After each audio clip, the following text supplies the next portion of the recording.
One of the things while you're traveling around the highways in the cities, wherever you're going in the summer, is you want to keep rolling.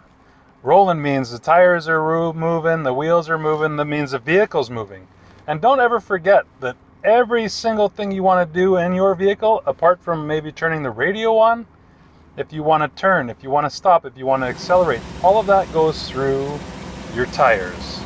Why am I talking about this right now? Well, we just got back from Saskatchewan. We had a nice camping trip for a weekend. And while we were traveling, the road, I don't know what the road temperatures were because I didn't have a thermometer, but the outside air temperature was 38 degrees. Crazy hot. That means the road's got to be, I'm thinking, at least 50. Super hot. Anyway, that stresses tires out. What stresses them out even more when it's hot out is improper inflation. The leading cause to tire failure is improper inflation. Most of our vehicles nowadays have tire pressure monitors, which is fantastic, and they usually do their job well. The difference though is if you're loaded up for a trip, say you got 5, maybe 6, who knows, 7 people, maybe there's just 3 of you, it doesn't matter.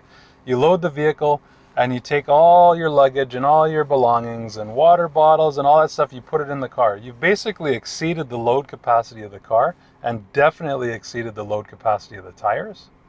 So what happens is the sidewall flexes much more, which creates its own heat. Add that to the road surface temperatures and we have a recipe for disaster.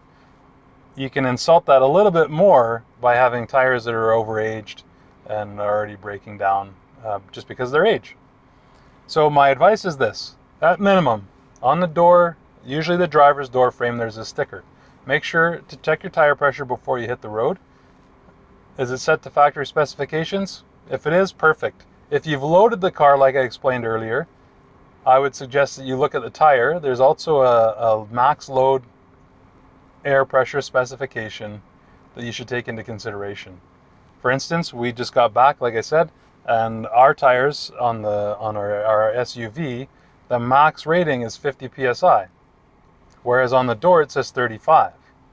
So normal driving, we're going to drive around with 35 pounds in the tires, and when I loaded it up, we were loaded up to the top just like everybody else. I put it up to 50 psi, and we were not those people on the side of the road. We were not leaving shrapnel, rubber shavings on the side of the road, and we had a fantastic trip. So do yourself a favor, super simple, check the pressure. If you're loading it, fill them up. Safe travels.